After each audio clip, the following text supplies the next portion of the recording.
ਸਾਰੇ ਦੇਖਣ ਤੇ ਸੁਣਨ ਵਾਲਿਆਂ ਨੂੰ ਅਸਲਾਮ ਅਲੈਕਮ। ਪੋਡਕਾਸਟ ਮਹਾਨ ਪੰਜਾਬ ਦੇ ਨਾਲ ਮੈਂ ਮਨੀਬ ਅੰਸਾਰੀ।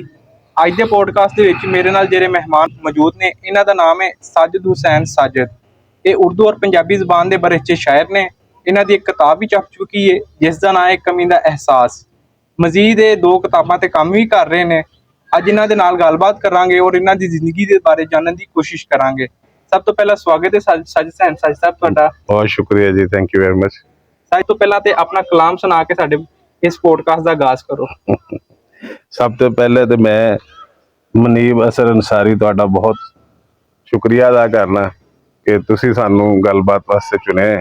ਤੇ ਪੰਜਾਬੀ ਕਿਉਂਕਿ ਮੈਂ ਜ਼ਿਆਦਾਤਰ ਉਰਦੂ ਲਿਖਿਆ, ਪੰਜਾਬੀ ਬਹੁਤ ਘੱਟ ਲਿਖੀ ਹੈ, ਲੇਕਿਨ ਤੁਹਾਡਾ ਪੋਡਕਾਸਟ ਕਿਹੜਾ ਹੈਗਾ ਉਹ ਪੰਜਾਬੀ ਵਿੱਚ ਹੈ ਤੇ ਇਸ ਵਾਸਤੇ ਕੁਝ ਚੀਜ਼ਾਂ ਮੈਂ ਤੁਹਾਡੇ ਵਾਸਤੇ ਪੰਜਾਬੀ ਚ ਲਿਖ ਕੇ ਲੈ ਕੇ ਆਇਆ। ਇੱਕ ਸ਼ੇਰ ਤੁਹਾਡੀ ਨਜ਼ਰ ਕਰਨਾ। ਮੇਰੇ ਦਿਲ ਵਿੱਚ ਮੁਹੱਬਤ ਵਸਦੀ ਏ ਤੇਰੇ ਨਕਸ਼ਾਂ ਦੀ। ਵਾਹ।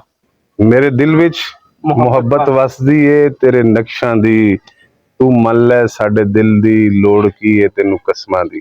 ਵਾਹ। ਤੂੰ ਮੰਨ ਲੈ ਸਾਡੇ ਦਿਲ ਦੀ ਲੋੜ ਕੀ ਏ ਤੈਨੂੰ ਕਸਮਾਂ ਦੀ। ਮੇਰੇ ਦਿਲ ਵਿੱਚ ਮੁਹੱਬਤ ਵਸਦੀ ਏ ਤੇਰੇ ਨਕਸ਼ਾਂ ਦੀ। ਵਾਹ। 2 ਸ਼ੇਰ ਹੋਰ ਸੁਣ। ਦਿਲ ਈ ਦਰਦਾਂ ਦੇ ਤੂਫਾਨ ਸਹਿੰਦਾ ਏ। ਵਾਹ। ਦਿਲ ਈ ਦਰਦਾਂ ਦੇ ਤੂਫਾਨ ਸਹਿੰਦਾ ਏ, ਫੇਰ ਵੀ ਗੱਲ ਮੁਹੱਬਤ ਦੀ ਕਹਿੰਦਾ ਏ। ਮੁੱਕ ਚੱਲੀ ਏ ਹਯਾਤੀ ਵੀ ਪਰ ਹੁਣ ਤੱਕ ਤੈਨੂੰ ਵੇਖਣ ਦਾ ਚਾਅ ਦਿਲ ਨੂੰ ਰਹਿੰਦਾ ਏ। ਦਿਲ ਈ ਦਰਦਾਂ ਦੇ ਤੂਫਾਨ ਸਹਿੰਦਾ ਏ, ਫੇਰ ਵੀ ਗੱਲ ਮੁਹੱਬਤ ਦੀ ਕਹਿੰਦਾ ਏ। ਸਾਜਿਦ ਹੁਸੈਨ ਸਾਜਿਦ ਸਾਹਿਬ, ਸਭ ਤੋਂ ਪਹਿਲਾਂ ਤਾਂ ਦੱਸੋ ਪੈਦਾ ਕਿੱਥੇ ਹੋਏ, ਜੰਮੇ ਪਲੇ ਕਿੱਥੇ ਜੇ? ਮੈਂ ਤੁਹਾਨੂੰ ਦੱਸਾਂ, ਮੈਂ ਪੈਦਾ ਹੋਇਆ ਸੋਵਾੜੀ ਮੁਗਲਪੁਰਾ ਦੇ ਕੋਲ ਇੱਕ ਪਿੰਡ ਹੈ, ਉੱਥੇ ਪੈਦਾ ਹੋਇਆ ਸਾਂ। ਤੇ ਉਸ ਤੋਂ ਬਾਅਦ ਮੈਂ ਪਲਿਆ ਕਿਹੜਾ ਹੈਗਾ ਉਹ ਤੁਹਾਡੇ ਹਮਸਾਇਆ ਪਿੰਡ ਬੁਰਜ ਅਟਾਰੀ ਦੇ ਵਿੱਚ ਹੈਗਾ। ਮੇਰੇ ਨਾਨਕਿਆਂ ਨੇ ਮੈਨੂੰ ਪਾਲਿਆ। ਮੇਰੀ ਵਾਲਦਾ ਦਾ ਇੰਤਕਾਲ ਹੋ ਗਿਆ ਸੀ ਬਚਪਨ ਵਿੱਚ, ਫਿਰ ਮੇਰੇ ਨਾਨਕਿਆਂ ਨੇ ਮੈਨੂੰ ਲੈ ਕੇ ਮੇਰੀ ਪਰਵਰਿਸ਼ ਕੀਤੀ। ਤੁਹਾਡਾ ਸਾਡਾ ਨਾਮ ਕੀ ਔਰ ਕਲਮੀ ਨਾਮ ਕੀ ਲਿਖਦੇ ਹੋ? ਮੇਰਾ ਨਾਮ ਕਿਹੜਾ ਹੈਗਾ ਉਹ ਸਾਜਿਦ ਹੁਸੈਨ ਹੈ ਔਰ ਕਲਮੀ ਨਾਂ ਸਾਜਿਦ ਹੁਸੈਨ ਸਾਜਿਦ। ਸੋ ਕਿ ਤੁਹਾਡਾ ਬਚਪਨ ਕਿੰਜ ਗੁਜ਼ਰਿਆ? ਬਚਪਨ ਬੜਾ ਅੱਛਾ ਗੁਜ਼ਰਿਆ। ਇੱਕ ਦਿਹਾਤ ਦੇ ਵਿੱਚ, ਇੱਕ ਗਾਉਂ ਦੇ ਵਿੱਚ ਜਿਹੜਾ ਮਾਹੌਲ ਹੁੰਦਾ ਹੈ ਪੰਜਾਬੀ ਮਾਹੌਲ ਦੇ, ਪੰਜਾਬੀ ਕਲਚਰ ਦੇ ਵਿੱਚ ਬੜਾ ਅੱਛਾ ਗੁਜ਼ਰਿਆ। ਮੈਂ ਸਪੋਰਟਸਮੈਨ ਸਾਂ, ਸਾਰੀਆਂ ਗੇਮਾਂ ਖੇਲਦਾ ਰਿਹਾ। ਥੋੜੀ ਬਹੁਤ ਕਬੱਡੀ ਵੀ ਪ੍ਰੈਕਟਿਸ ਦੀ ਹੱਦ ਤੱਕ ਖੇਲੀ। ਕ੍ਰਿਕਟ ਦਾ ਬੜਾ ਅੱਛਾ ਪਲੇਅਰ ਸੀ ਮੈਂ, ਪੰਜਾਬ ਯੂਨੀਵਰਸਿਟੀ ਡਿਵੀਜ਼ਨ ਕ੍ਰਿਕਟ ਖੇਲਿਆ। ਤੇ ਪਿੰਡ ਦੇ ਮਾਹੌਲ ਦੇ ਵਿੱਚ ਖੇਲ ਕੂਦ ਇਹ ਸਾਰੀਆਂ ਚੀਜ਼ਾਂ ਨਾਲ ਬੜਾ ਖੂਬਸੂਰਤ ਜਵਾਨੀ ਵੀ, ਲੜਕਪਨ ਵੀ ਔਰ ਜਵਾਨੀ ਵੀ ਬੜੀ ਅੱਛੀ ਗੁਜ਼ਰੀ। ਠੀਕ ਹੈ ਸਾਜਿਦ ਭਾਈ, ਇਹ ਦੱਸੋ ਤੁਹਾਡੇ ਵਾਲਦ ਸਾਹਿਬ ਦਾ ਨਾਮ ਕੀ ਸੀ ਔਰ ਕੀ ਕੰਮ ਕਰਦੇ ਸੀ? ਮੇਰੇ ਵਾਲਾ ਸਾਹਿਬ ਦਾ ਨਾਮ ਮੁਹੰਮਦ ਮਕਸੂਦ, ਰੇਲਵੇ ਚ ਮੁਲਾਜ਼ਮ ਸੀ। ਔਰ ਤੁਸੀਂ ਮੁੱਢਲੀ ਤਾਲੀਮ ਕਿੱਥੋਂ ਹਾਸਲ ਕੀਤੀ? ਮੈਂ ਬੁਰਜ ਅਟਾਰੀ ਪਿੰਡ ਮੈਟ੍ਰਿਕ ਤੱਕ ਇੱਥੋਂ ਹੀ ਹਾਈ ਸਕੂਲ ਤੋਂ ਕੀਤੀ। ਠੀਕ ਹੈ। ਤੇ ਤੁਹਾਡੀ ਸ਼ਾਦੀ ਕਿਸ ਉਮਰ ਵਿੱਚ ਹੋਈ ਔਰ ਤੁਹਾਡੇ ਬੱਚੇ ਅੱਗੇ ਕਿੰਨੇ ਨੇ ਔਰ ਕੀ ਕਰਦੇ ਨੇ? ਮੇਰੀ ਸ਼ਾਦੀ ਮੇਰੀ 19 ਸਾਲ ਦੀ ਏਜ ਵਿੱਚ ਹੋ ਗਈ ਸੀ। ਠੀਕ ਹੈ। ਔਰ 3 ਬੱਚੇ ਨੇ। ਮਾਸ਼ਾਅੱਲਾ। ਤੁਸੀਂ ਬਕਾਇਦਾ ਸ਼ੇਰੋ ਸ਼ਾਇਰੀ ਵਾਲੇ ਪਾਸੇ ਕਦੋਂ ਆਏ? ਸ਼ੇਰੋ ਸ਼ਾਇਰੀ ਵਾਲੇ ਪਾਸੇ ਤਕਰੀਬਨ 92 94 ਦੇ ਵਿੱਚ। 92 ਵਿੱਚ ਮੈਂ ਮੈਟ੍ਰਿਕ ਕੀਤਾ, ਉਸ ਤੋਂ ਬਾਅਦ FA ਮੈਂ ਕੀਤਾ 94 ਦੇ ਵਿੱਚ। ਇਹ ਤੋਂ ਪਹਿਲੇ ਵੀ ਮੈਟ੍ਰਿਕ ਦੇ ਵਿੱਚ ਵੀ ਇਹ ਸ਼ੇਰੋ ਸ਼ਾਇਰੀ ਨਾਲ ਲਗਾਓ ਹੈਗਾ ਸੀ। ਯਾਨੀ ਸ਼ਾਇਰੀ ਵਿੱਚ ਤੁਹਾਡੇ ਉਸਤਾਦ ਕਿਹੜੇ ਨੇ ਜਿਨ੍ਹਾਂ ਕੋਲ ਇਸਲਾਹ ਲਈ ਹੋਵੇ? ਸਾਬਰ ਸਾਹਿਬ ਮਾਸ਼ਾਅੱਲਾ, ਉਹਨਾਂ ਕੋਲ 24-25 ਕਿਤਾਬਾਂ ਆ ਚੁੱਕੀਆਂ। 7 ਕਿਤਾਬਾਂ ਉਹਨਾਂ ਨੇ ਇਕੱਠੀਆਂ ਕੱਢੀਆਂ ਸਨ। ਹੁਣ 20 ਕਿਤਾਬਾਂ ਹੋਣ। ਫਿਰ ਉਰਦੂ ਪੰਜਾਬੀ ਦੇ ਬੜੇ ਅੱਛੇ ਸ਼ਾਇਰ ਨੇ, ਮੇਰੇ ਸਕੂਲ ਟੀਚਰ ਵੀ ਨੇ, ਉਹਨਾਂ ਕੋਲੋਂ ਬੁਨਿਆਦੀ ਚੀਜ਼ਾਂ ਮੈਂ ਸਿੱਖੀਆਂ ਸਨ। ਉਸ ਤੋਂ ਬਾਅਦ ਇਰਫਾਨ ਹਾਸ਼ਮੀ ਸਾਹਿਬ, ਡਾਕਟਰ ਇਰਫਾਨ ਹਾਸ਼ਮੀ ਸਾਹਿਬ, ਅਰੂਜ਼ ਦੇ ਹਵਾਲੇ ਨਾਲ ਮੈਂ ਉਹਨਾਂ ਕੋਲੋਂ ਇਸਲਾਹ ਲਈ। ਠੀਕ ਹੈ। ਦੇਖਣ ਵਾਲਿਆਂ ਨੂੰ ਇਹ ਦੱਸੋ ਸਾਜਿਦ ਭਾਈ, ਤੁਹਾਡੇ ਲਿਖਣ ਤੋਂ ਇਲਾਵਾ ਕੀ ਮਸ਼ਾਗਲ ਨੇ? ਉਸ ਤੋਂ ਇਲਾਵਾ ਤੁਹਾਨੂੰ ਦੱਸਿਆ ਮੈਂ ਸ਼ੁਰੂ ਤੋਂ ਤੇ ਸਪੋਰਟਸਮੈਨ ਸਾਂ। ਉਸ ਤੋਂ ਬਾਅਦ ਫਿਰ ਮੈਂ ਟੈਕਸਟਾਈਲ ਦੇ ਵਿੱਚ ਬੜਾ ਅਰਸਾ ਕੰਮ ਕੀਤਾ, 12-13 ਸਾਲ। ਹੁਣ ਉਸ ਤੋਂ ਬਾਅਦ ਵਾਟਰ ਟਰੀਟਮੈਂਟ ਦਾ ਕੰਮ ਮੈਂ ਕਰਨਾ ਪਿਆ। ਵਾਟਰ ਫਿਲਟਰ ਪਲਾਂਟ ਦਾ, RO ਪਲਾਂਟ ਲਾਈ ਦੇ ਨੇ, ਵਾਟਰ ਟਰੀਟਮੈਂਟ ਪਲਾਂਟ। ਐਸਾ ਗਿਆ ਬਾਈਪਾਸ ਰੋਡ ਤੇ ਮੇਰੀ ਵਰਕਸ਼ਾਪ ਹੈਗੀ। ਤੁਹਾਡੀ ਇੱਕ ਕਿਤਾਬ ਵੀ ਛਪ ਚੁੱਕੀ ਹੈ, ਕਮੀ ਦਾ ਅਹਿਸਾਸ। ਇਸ ਬਾਰੇ ਸਾਡੇ ਦੇਖਣ ਵਾਲਿਆਂ ਨੂੰ ਕੁਝ ਦੱਸੋ। ਜੀ, ਇਹ ਕਮੀ ਦਾ ਅਹਿਸਾਸ ਕਿਤਾਬ ਤੁਹਾਡੇ ਸਾਹਮਣੇ ਪਈ ਹੈਗੀ ਹੈ। ਇਹ ਉਰਦੂ ਦੀ ਕਿਤਾਬ ਹੈ, ਉਰਦੂ ਚ ਲਿਖੀ ਹੈ। ਗਜ਼ਲੀਆਤ, ਨਾਤ, ਹਮਦੋ ਨਾਤ, ਸਲਾਮ ਔਰ ਗਜ਼ਲੀਆਤ ਦੀ ਕਿਤਾਬ ਹੈ। ਔਰ ਅੱਗੇ ਉਰਦੂ ਦੇ ਵਿੱਚ 2 ਕਿਤਾਬਾਂ ਦੇ ਕੰਮ ਜਾਰੀ ਹੈ। ਇੱਕ ਨਾਤੀਆ ਸ਼ੇਰੀ ਮਜਮੂ ਹੈ, ਇੱਕ ਗਜ਼ਲੀਆ ਸ਼ੇਰੀ ਮਜਮੂ। ਉਹਦੇ ਤੇ ਕੰਮ ਇਨਸ਼ਾਅੱਲਾ ਜਲਦ 5-6 ਮਹੀਨੇ ਦੇ ਅੰਦਰ ਮੁਕੰਮਲ ਹੋ ਜਾਣੀ ਹੈ। ਸਾਜਿਦ ਭਾਈ, ਸਾਡੇ ਦੇਖਣ ਵਾਲਿਆਂ ਨੂੰ ਇਹ ਦੱਸੋ ਕਿ ਆਮ ਇਨਸਾਨ ਤੋਂ ਇੱਕ ਸ਼ਾਇਰ ਬਣਨ ਦੇ ਵਿੱਚ ਸਫ਼ਰ ਹੈ। ਸਫ਼ਰ ਤੇ ਜ਼ਾਹਰੀ ਗੱਲ ਹੈ, ਸਾਰੇ ਇਨਸਾਨਾਂ ਦਾ ਇੱਕ ਜੈਸਾ ਹੁੰਦਾ ਹੈ, ਜੀ। ਲੇਕਿਨ ਇਹ ਸ਼ਾਇਰ ਵੀ ਅੱਲਾਹ ਤਾਲਾ ਦੀ ਤਰਫੋਂ ਸਭ ਤੋਂ ਪਹਿਲੇ ਕਿਹੜੀ ਗੱਲ ਹੈਗੀ ਨਾ, ਅੱਲਾਹ ਤਾਲਾ ਨੇ ਇਨਸਾਨ ਦੇ ਅੰਦਰ ਸਲਾਹੀਅਤ ਪੈਦਾ ਕੀਤੀ ਹੁੰਦੀ ਹੈ ਜਿਹੜੇ ਦੂਸਰੇ ਇਨਸਾਨਾਂ 'ਚ ਨਹੀਂ ਕੀਤੀ ਹੁੰਦੀ। ਹਰ ਇਨਸਾਨ ਨੂੰ ਅੱਲਾਹ ਤਾਲਾ ਨੇ ਇੱਕ ਅਲੱਗ ਸਲਾਹੀਅਤਾਂ ਦਿੱਤੀਆਂ, ਔਰ ਸ਼ਾਇਰ ਦੀ ਵੀ ਕਿਹੜੀ ਖੁਦਾਦਾਦ ਸਲਾਹੀਅਤ ਹੈ ਉਹ ਹੁੰਦੀ ਹੈ। ਫਿਰ ਜਦੋਂ ਜਿਵੇਂ ਜਿਵੇਂ ਉਹ ਆਪਣੀ ਜ਼ਿੰਦਗੀ ਗੁਜ਼ਾਰਦਾ ਹੈ, ਜਿਵੇਂ ਜਿਵੇਂ ਚੀਜ਼ਾਂ ਦਾ ਮੁਸ਼ਾਹਦਾ ਕਰਦਾ ਹੈ, ਆਬਜ਼ਰਵੇਸ਼ਨ ਕਰਦਾ ਹੈ, ਤੇ ਫਿਰ ਉਹਦੇ ਮੁਤਾਬਕ ਉਹ ਲਿਖਦਾ ਹੈ। ਸ਼ਾਇਰੀ ਬੇਸਿਕਲੀ ਇੱਕ ਲਗਨ ਦਾ ਨਾਂ ਹੈ। ਕੋਈ ਵੀ ਕੰਮ ਇਨਸਾਨ ਕਰਦਾ ਹੈ, ਤਹਿਲੀਕ ਕਰਦਾ ਹੈ, ਤੇ ਉਹ ਲਗਨ ਤੋਂ ਬਗੈਰ ਨਹੀਂ ਹੁੰਦਾ। ਤੇ ਇਹ ਵੀ ਜਿਵੇਂ ਜਿਵੇਂ ਇਨਸਾਨ ਕਿਸੇ ਮੁਸ਼ਾਹਦੇ 'ਚ ਜਾਂਦਾ ਹੈ ਤੇ ਉਹਦੀ ਲਗਨ ਕਿਹੜੀ ਹੈਗੀ ਹੈ, ਫਿਰ ਉਹ ਉਹਨੂੰ ਤਹਿਲੀਕ ਦੀ ਤਰਫ ਲੈ ਕੇ ਜਾਂਦੀ ਹੈ। ਇਹ ਸਵਾਲ ਦਾ ਜਵਾਬ ਥੋੜਾ ਜਿਹਾ ਮੈਂ ਲੈਂਥੀ ਕਰਾਂਗਾ, ਉਹ ਇਸ ਵਾਸਤੇ ਹੁਣ ਮੈਂ ਤੁਹਾਨੂੰ ਦੱਸਦਾ ਕਿ ਇਨਸਾਨੀ ਜ਼ਿੰਦਗੀ ਦੀ ਵਿੱਚ ਬੜੀਆਂ ਕੈਫੀਅਤ ਆਉਂਦੀਆਂ। ਜੀ ਜੀ। ਅਗਰ ਇਨਸਾਨ ਨੂੰ ਕੋਈ ਚੀਜ਼ ਅੱਛੀ ਲੱਗਦੀ, ਅੱਲਾ ਦਾ ਜ਼ਿਕਰ ਕਰਦਾ ਹੈ, ਬੰਦਗੀ ਕਰਦਾ ਹੈ, ਉਹਦੀ ਉਹ ਕੈਫੀਅਤ ਉਹਦੇ ਚਲੀ ਜਾਂਦੀ ਹੈ ਕਿ ਅੱਲਾ ਨੂੰ ਯਾਦ ਕਰ ਰਿਹਾ, ਇੱਕ ਲੋ ਲੱਗ ਜਾਂਦੀ ਹੈ, ਇੱਕ ਲਗਨ ਲੱਗ ਜਾਂਦੀ ਹੈ। ਉਹ ਕਿਹੜੀ ਅੱਲਾ ਨਾਲ ਲਗਨ ਹੈ, ਉਹ ਫਿਰ ਹਮਦ ਨੂੰ ਤਹਿਲੀਕ ਕਰਨ ਦਾ ਸਬਬ ਬਣ ਜਾਂਦੀ ਹੈ। ਠੀਕ ਹੈ। ਉਸ ਤੋਂ ਬਾਅਦ ਤੁਸੀਂ ਆ ਜਾਓ ਨਬੀ ਕਰੀਮ ਸੱਲੱਲਾਹੁ ਅਲੈਹਿ ਵਸੱਲਮ ਨਾਲ ਮੁਹੱਬਤ। ਅਗਰ ਤੁਸੀਂ ਉਹਨਾਂ ਦੇ ਬਾਰੇ ਸੋਚਦੇ ਹੋ, ਉਹਨਾਂ ਦਾ ਜ਼ਿਕਰ ਕਰਦੇ ਹੋ, ਉਹਨਾਂ ਦੇ ਦਰੂਦ ਸਲਾਮ ਭੇਜਦੇ ਹੋ, ਉਹ ਤੁਹਾਡੀ ਕੈਫੀਅਤ ਰੂਹਾਨੀ ਹੋ ਜਾਂਦੀ ਹੈ। ਔਰ ਉਸ ਕੈਫੀਅਤ ਤੇ ਜੋ ਤੁਸੀਂ ਤਹਿਲੀਕ ਕਰਦੇ ਹੋ ਉਹ ਨਾਤ ਹੋ ਜਾਂਦੀ ਹੈ। ਉਸ ਤੋਂ ਬਾਅਦ ਆ ਜਾਓ ਤੁਸੀਂ ਸ਼ੁਹਦਾਏ ਕਰਬਲਾ ਤੇ, ਤੁਸੀਂ ਉਹ ਸੋਚਦੇ ਹੋ, ਉਹ 5 ਦਿਨ ਪਾਕ ਨੂੰ ਸੋਚਦੇ ਹੋ। ਮੁਹਰਮ ਹਰਾਮ ਗਿਆ ਅਕੀਦਤ ਦੇ ਨਾਲ ਮੁਹਰਮ ਹਰਾਮ ਮਨਾਉਂਦੇ ਹੋ, ਯੋਮ ਅਸ਼ੂਰ ਮਨਾਉਂਦੇ ਹੋ। ਜਿਵੇਂ ਮੈਂ ਯੋਮ ਅਸ਼ੂਰ ਦੇ ਬਾਰੇ ਲਿਖਿਆ ਸੀ, ਉਰਦੂ ਦਾ ਸ਼ੇਰ ਹੈ ਜੀ, ਦਿਲ बुझा सा योम अशूर में है जो रहता, दिल बुझा सा योम अशूर में है जो रहता, शाह करबला से उल्फत की ये निशानी है, राज वो दिलों पे करते रहेंगे मैशर तक, तू मगर यजीद बोसीदा सी कहानी है। अब उनका जो अकीदत से आप मनाते हैं तो आपकी तबीयत, आपकी कैफियत वो हो जाती है, तो आप उस दौरान उस कैफियत में जो लिखते हैं वो सलाम बन जाता है। उसके बाद फिर दुनियावी चीजें हैं, वतन के लिए लिखते हैं, वतन आप 14 अगस्त उस कैफियत में जाके जो लिखेंगे वतन के लिए, वो कौमी तराना, कौमी नगमा बन जाएगा। और फिर लगन होती है, महबूब की लगन होती है, अगर कुर्ब उसका मुयसर है तो कुर्ब लिख देंगे। सॉरी मैं उर्दू में आ गया हूँ। अगर ਤੁਹਾਨੂੰ ਉਹਦਾ ਮਹਿਬੂਬ ਦਾ ਕੁਰਬ ਹਾਸਲ ਹੈ ਤੇ ਫਿਰ ਤੁਸੀਂ ਉਹਦੇ ਕੁਰਬ ਦੀ ਕਿਹੜੀ ਹੈਗੀ ਲਿਖੋਗੇ ਉਹਦੇ ਬਾਰੇ ਚ। ਅਗਰ ਹਿਜਰ ਹੈ ਤੇ ਹਿਜਰ ਤੇ ਲਿਖ ਦਿਓਗੇ, ਫਰਾਕ ਹੈ ਤੇ ਫਰਾਕ ਤੇ ਲਿਖ ਦਿਓਗੇ। ਅਗਰ ਤੁਹਾਨੂੰ ਉਹਦੀ ਮੁਹੱਬਤ ਹਾਸਲ ਹੈ ਤੇ ਤੁਸੀਂ ਉਹਦੇ, ਯਾਨੀ ਕਿ ਜੋ ਵੀ ਲਿਖੋਗੇ ਉਹ ਗਜ਼ਲੀਆਤ ਜਾਂ ਨਜ਼ਮ ਬਣ ਜਾਏ। ਸੱਚ ਭਈ ਇਹ ਦੱਸੋ ਅਗਰ ਸ਼ਾਇਰ ਨਾ ਹੁੰਦੇ ਤੇ ਕੀ ਹੁੰਦੇ? ਇਹ ਤੇ ਕੁਐਸਚਨ ਕਿਹੜਾ ਨਾ ਇਨਸਾਨ ਦੇ, ਦੇਖੋ ਮੈਂ ਤੇ ਇੱਕ ਸ਼ਾਇਰ ਤੇ ਸਲਾਹੀਅਤ ਤੁਹਾਨੂੰ ਦੱਸੀ ਹੈ, ਅੱਲਾਹ ਤਾਲਾ ਨੇ ਸਲਾਹੀਅਤ ਦਿੱਤੀ, ਅਸੀਂ ਉਹਨੂੰ ਉਹ ਸਲਾਹੀਅਤ ਨੂੰ ਸਾਹਮਣੇ ਲਿਆਂਦੇ ਆ, ਜੋ ਅਸੀਂ ਅਬਜ਼ਰਵ ਕਰਨੇ ਆ ਜਾਂ ਜੋ ਮੁਸ਼ਾਹਦਾ ਕਰਨੇ ਆ ਉਹ ਅਸੀਂ ਲਿਖਦੇ ਨੇ। ਠੀਕ ਹੈ ਨਾ, ਇਹ ਖੁਦਾ ਦਾ ਸਲੀਹਤ, ਇਹ ਬੰਨਾ ਨਾ ਬੰਨਾ ਇਹ ਸਾਡੇ ਇਖਤਿਆਰ 'ਚ ਘੱਟ ਹੁੰਦਾ ਹੈ, ਇਹ ਅੱਲਾ ਦੇ ਇਖਤਿਆਰ 'ਚ ਹੁੰਦਾ ਹੈ ਕਿ ਇਨਸਾਨ ਨੂੰ ਕਿਸ ਤਰ੍ਹਾਂ ਉਹਨੇ ਕਿਸ ਕਿਸ ਜਗ੍ਹਾ ਤੇ ਕਿਸ ਕਿਸ ਮੁਕਾਮ ਤੇ ਰੱਖਣਾ ਹੈ। ਕਿਉਂਕਿ ਮੈਂ ਇੱਕ ਸ਼ੁਰੂ ਤੋਂ ਕਿਹੜੀ ਮੇਰੀ ਜੌਬ ਹੈਗੀ, ਤੁਹਾਨੂੰ ਦੱਸਿਆ ਮੈਂ ਟੈਕਸਟਾਈਲ ਦੇ ਵਿੱਚ ਹੈਗਾ ਸਾਂ, ਜੌਬ ਕਰਨਾ ਸਾਂ ਮੈਂ। ਉਸ ਤੋਂ ਬਾਅਦ ਹੁਣ ਮੇਰੀ ਇੰਨੀ ਤਾਲੀਮ, ਮੈਂ BA ਤੱਕ ਪੜ੍ਹਿਆ ਹੈਗਾ, ਕਿਉਂਕਿ ਸਪੋਰਟਸਮੈਨ ਸਨ, ਸਾਰਾ ਦਿਨ ਖੇਲਦੇ ਹੀ ਰਹੀਦਾ ਸੀ, ਤੇ ਫਿਰ ਸਟੱਡੀ ਅੱਗੇ ਨਹੀਂ ਕਰ ਸਕੇ। ਤੇ ਉਹ ਫਿਰ ਸਮਝ ਲਓ ਕਿ ਸ਼ਾਇਰ ਵੀ ਇੱਕ ਹੋਣਾ ਕਿਹੜਾ ਹੈਗਾ, ਉਹ ਜ਼ਿੰਦਗੀ ਦਾ ਨਾਲ ਨਾਲ ਤੇ ਇੱਕ ਕਾਰੋਬਾਰ ਜਾਂ ਪ੍ਰੋਫੈਸ਼ਨਲ ਜਾਂ ਰੋਟੀ ਰੋਜ਼ੀ ਵਾਸਤੇ ਕੁਛ ਕਰਨਾ, ਉਹ ਤੇ ਨਾਲ ਨਾਲ ਫਿਰ ਸਿਸਟਮ ਚੱਲਦਾ। ਨਾ ਹੋਣਾ ਜਿਹੜਾ ਹੈਗਾ ਨਾ, ਉਹ ਅੱਲਾ ਨੂੰ ਪਤਾ ਇਨਸਾਨ ਕੀ ਉਹਨੂੰ ਕਿਸ ਮੁਕਾਮ ਤੇ ਰੱਖਣਾ ਹੈਗਾ। ਐਸਾ ਤੁਹਾਡੀ ਕਿਦੋਂ ਪਹਿਲੀ ਕਿਤਾਬ ਸੀ ਕਮੀ ਦਾ ਅਹਿਸਾਸ, ਜਦੋਂ ਛਪੀ ਸੀ ਤੁਹਾਡਾ ਕੀ ਅਹਿਸਾਸ ਸੀ, ਕੀ ਖੁਸ਼ੀ ਸੀ? ਦੇਖੋ ਪਹਿਲੇ ਤਾਂ ਪੁੱਛੋ ਨਾ, ਕਮੀ ਦਾ ਅਹਿਸਾਸ ਇਹਦਾ ਨਾਂ ਕਿਉਂ ਰੱਖਿਆ? ਹਾਂ, ਬੇਸਿਕਲੀ ਮੈਂ ਇਹਦੇ ਤੇ ਸਾਰਾ ਕੁਝ ਲਿਖਿਆ ਕਿ ਇਨਸਾਨੀ ਜ਼ਿੰਦਗੀ ਦੇ ਨਾਲ ਨਾਲ ਕਿਵੇਂ ਚੱਲਦੀ ਹੈ ਨਾ, ਬੇਸ਼ੁਮਾਰ ਕਮੀਆਂ ਰੂਨਮਾ ਹੁੰਦੀ। ਮੈਂ ਤੁਹਾਨੂੰ ਦੱਸਿਆ ਕਿ ਮੈਂ ਛੋਟਾ ਸਾਂ 3 ਮਾਹ ਦਾ, ਜਦੋਂ ਮੇਰੀ ਵਾਲਦਾ ਦਾ ਇੰਤਕਾਲ ਹੋ ਗਿਆ। ਮੇਰੇ ਨਾਨਕਿਆਂ ਨੇ ਮੈਨੂੰ ਲੈ ਕੇ ਪਾਲਿਆ, ਮੇਰੀ ਮਾਮੂ ਨੇ ਬੇਸਿਕਲੀ, ਜਿਨ੍ਹਾਂ ਦੇ ਨਾਂ ਇਹ ਕਿਤਾਬ ਹੈਗੀ, ਠੀਕ ਹੈ। ਔਰ ਇਹ ਕਿਤਾਬ ਵੀ ਮੈਂ ਉਹਨਾਂ ਦੀ ਨਜ਼ਰ ਕੀਤੀ। ਉਹ ਜੂੰ ਫਿਰ ਇਨਸਾਨੀ ਜ਼ਿੰਦਗੀ 'ਚ ਖਲਾ ਆ ਜਾਂਦਾ ਨਾ, ਤੁਹਾਡੇ ਵਾਲਦੈਨ ਦਾ ਸਭ ਤੋਂ ਵੱਡਾ ਕਿਹੜਾ ਖਲਾ ਜ਼ਿੰਦਗੀ ਦੇ ਹੁੰਦਾ, ਤੁਹਾਡਾ ਵਾਲਦੈਨ ਦਾ ਹੁੰਦਾ। ਅਗਰ ਵਾਲਦੈਨ ਤੁਹਾਡੇ ਕੋਲੋਂ ਜਲਦੀ ਚਲੇ ਜਾਂਦੇ ਨੇ, ਉਹ ਫਿਰ ਖਲਾ ਸਾਰੀ ਜ਼ਿੰਦਗੀ ਪਵਾਉਣੀ। ਇਹਦੇ ਨਾਲ ਫਿਰ ਇਨਸਾਨੀ ਜ਼ਿੰਦਗੀ ਕਿਵੇਂ, ਉਹ ਬੰਦੇ ਕੋਲ ਰੋਜ਼ਗਾਰ ਨਹੀਂ ਹੈਗਾ, ਤੰਗਦਸਤੀ, ਹੋਰ ਚੀਜ਼ਾਂ, ਇਨਸਾਨੀ ਜ਼ਿੰਦਗੀ ਬੜੀਆਂ ਕਮੀਆਂ ਰੂਨਮਾ ਹੁੰਦੀਆਂ। ਉਸ ਚੀਜ਼ ਨੂੰ ਮਹਿਸੂਸ ਕਰਦੇ ਹੋਇਆ ਮੈਂ ਇਹਦਾ ਨਾਂ ਕਮੀ ਦਾ ਅਹਿਸਾਸ ਰੱਖਿਆ। ਜਦੋਂ ਇਹ ਪਹਿਲੀ ਤਹਿਲੀਕ ਹੋਈ ਮੈਨੂੰ ਬੜੀ ਖੁਸ਼ੀ ਹੋਈ। ਇਹ ਵੀ ਜ਼ਾਹਰੀ ਗੱਲ ਇੰਝ ਹੀ ਹੁੰਦਾ ਹੈ ਕਿ ਤੁਸੀਂ ਇੱਕ ਇੱਕ 20 ਸਾਲ ਦੀ ਰਿਆਜ਼ਤ ਤੋਂ ਬਾਅਦ ਅਗਰ ਤੁਸੀਂ ਇੱਕ ਕਿਤਾਬ ਲਿਖਦੇ ਹੋ ਤੇ ਉਹ ਤੁਸੀਂ ਕਾਮਯਾਬ ਹੋ ਜਾਂਦੇ ਹੋ ਤੇ ਡੈਫੀਨੇਟਲੀ ਇੱਕ ਖੁਸ਼ੀ ਇਨਸਾਨ ਨੂੰ ਹੁੰਦੀ। ਸਾਜਦ ਭਾਈ, ਜ਼ਿੰਦਗੀ ਦੇ ਵਿੱਚ ਇਨਸਾਨ ਦੇ ਨਾਲ ਬੜੇ ਵਾਕਿਏ ਪੇਸ਼ ਹੁੰਦੇ ਨੇ, ਐਸਾ ਵਾਕਿਆ ਸੁਣਾਓ ਕਿ ਜਿਹਦੇ ਨਾਲ ਤੁਹਾਨੂੰ ਬੜੀ ਖੁਸ਼ੀ ਹੀ। ਮੈਂ ਕੀ ਪੇਸ਼ ਕਰਾਂ, ਲੇਕਿਨ ਮੈਂ ਹਰ ਹਾਲ ਵਿੱਚ ਖੁਸ਼ ਰਹਿਣਾ, ਮੈਂ ਸਮਝਣਾ ਕਿ ਹਰ ਹਾਲ ਵਿੱਚ ਖੁਸ਼ ਇਨਸਾਨ ਨੂੰ ਰਹਿਣਾ ਚਾਹੀਦਾ। ਤਕਲੀਫਾਤ ਜ਼ਿੰਦਗੀ ਚ ਆਉਂਦੀਆਂ ਬੜੀਆਂ, ਲੇਕਿਨ ਫਿਰ ਵੀ ਇਨਸਾਨ ਨੂੰ ਆਪਣੀ ਜ਼ਿੰਦਗੀ ਦੇ ਵਿੱਚ ਹਰ ਹਾਲ ਦੇ ਵਿੱਚ ਜਿਹੜਾ ਨਾ ਅੱਗੇ ਵਧਣ ਦੀ ਸਲਾਹੀਅਤ ਮੌਜੂਦ ਹੋਣੀ ਚਾਹੀਦੀ, ਕੋਸ਼ਿਸ਼ ਕਰਨੀ ਚਾਹੀਦੀ। ਖੁਸ਼ੀ ਇਨਸਾਨ ਨੂੰ ਨਾ ਖੁਸ਼ੀ ਮੁਸ਼ਕਿਲ ਰਹਿੰਦੀ ਹੈ ਨਾ ਗਮੀ ਮੁਸ਼ਕਿਲ ਰਹਿੰਦੀ। ਇਸ ਵਾਸਤੇ ਜ਼ਿੰਦਗੀ ਨੂੰ ਕਿਹੜਾ ਨਾ ਭਰਪੂਰ ਜੀਣਾ ਚਾਹੀਦਾ, ਇਨਸਾਨ ਨੂੰ ਖੁਸ਼ ਰਹਿ ਕੇ ਜੀਣਾ ਚਾਹੀਦਾ। ਜਿਵੇਂ ਮੈਂ ਉਹ ਇੱਕ ਪਿਛਲੇ ਦਿਨਾਂ 'ਚ ਇੱਕ ਗਜ਼ਲ ਲਿਖੀ ਸੀ, ਉਹਦੇ 2-3 शेर ਤੁਹਾਨੂੰ ਉਰਦੂ ਦੇ ਸੁਣਾਨਾ मैं कि नीर मन के बहाने पड़ते हैं, ज़ब्त अपने लुटाने पड़ते हैं,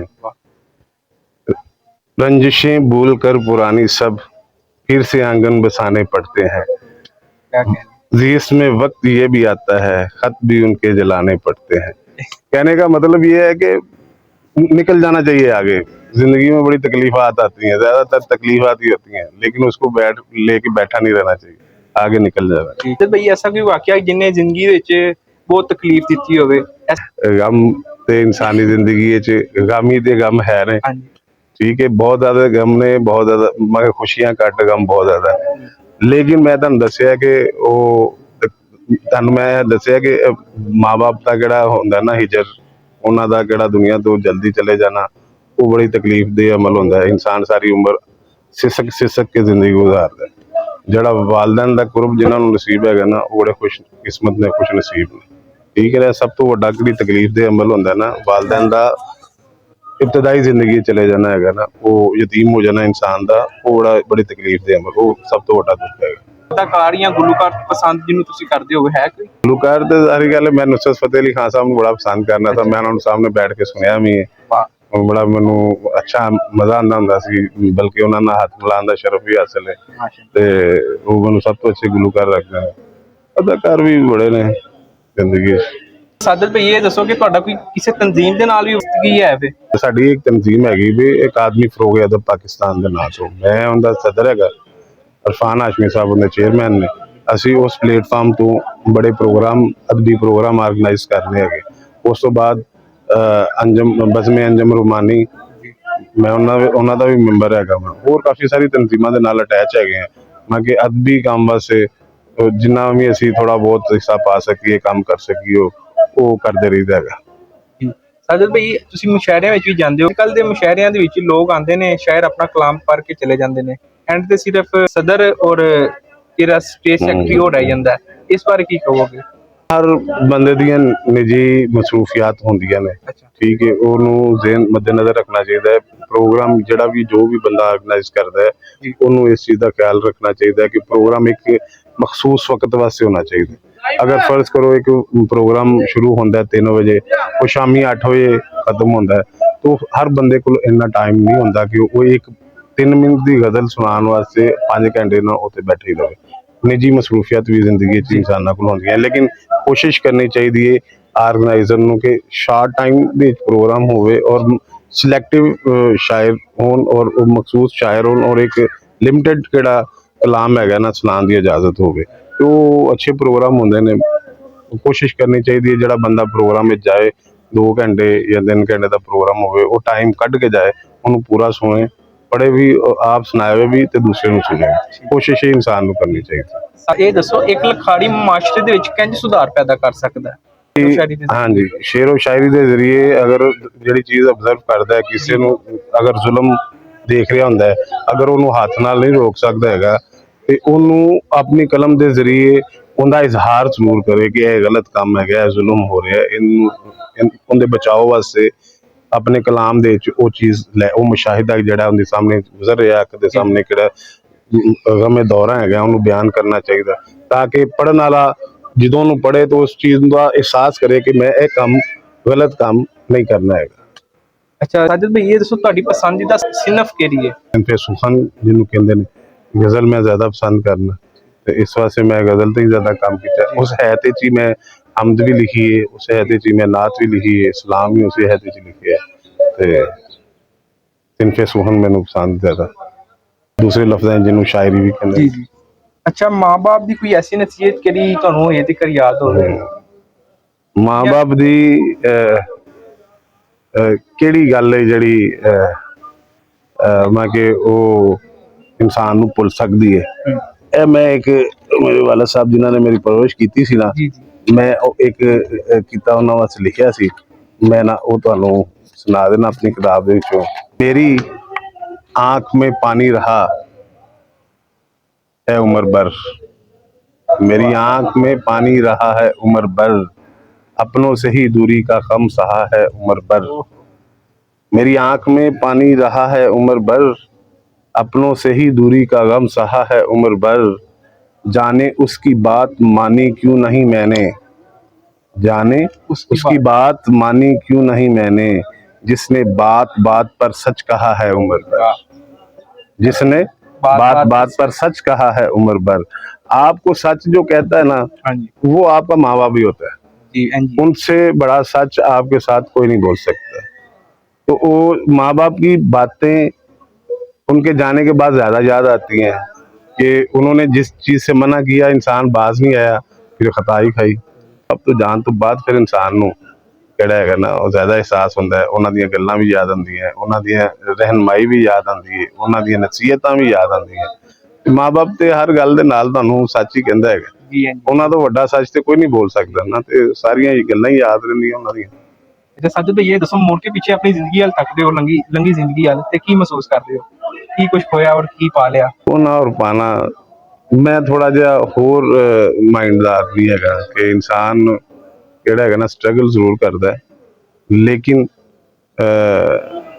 ਉਹ ਹਾਸਲ ਕੀ ਕਰ ਸਕਦਾ ਹੈ ਜਾਂ ਕੀ ਨਹੀਂ ਹਾਸਲ ਕਰ ਸਕਦਾ, ਇਨਸਾਨ ਦੇ ਇਖਤਿਆਰ 'ਚ ਸਟਰਗਲ ਕਰਨਾ ਹੈ। ਹਾਸਲ ਵਸੂਲ ਕਿਹੜਾ ਨਾ, ਮੈਂ ਨਸੀਬ ਦੀ ਗੱਲ ਕਰਨਾ ਕਿ ਜੋ ਇਨਸਾਨੀ ਨਸੀਬ ਹੈਗਾ ਨਾ ਉਹ ਇਨਸਾਨ ਨੂੰ ਮਿਲਦਾ, ਤੇ ਅੱਲਾਹ ਤਾਲਾ ਇਨਸਾਨ ਨੂੰ ਜਿਸ ਮੁਕਾਮ ਤੇ ਵੀ ਰੱਖਦਾ ਹੈ ਉਹ ਬਿਲਕੁਲ ਠੀਕ ਰੱਖਦਾ ਹੈ। ਉਹਦੇ ਤੇ ਸ਼ੱਕ ਹੀ ਰਹਿਣਾ ਚਾਹੀਦਾ ਹੈ, ਨਾ ਕਿ ਉਹ ਕੋਈ ਸ਼ਿਕਵੇ ਸ਼ਿਕਾਇਤ ਇਨਸਾਨੀ ਜ਼ਿੰਦਗੀ 'ਚ ਹੋਣਾ ਚਾਹੀਦਾ। ਇਨਸਾਨ ਨੂੰ ਅੱਲਾਹ ਤਾਲਾ ਨੇ ਸਿਹਤ ਦਿੱਤੀ ਹੋਵੇ ਤੇ ਉਸ ਤੋਂ ਵੱਡਾ ਉਹ ਨੇਮਤ ਕਿਹੜੀ ਹੈਗੀ?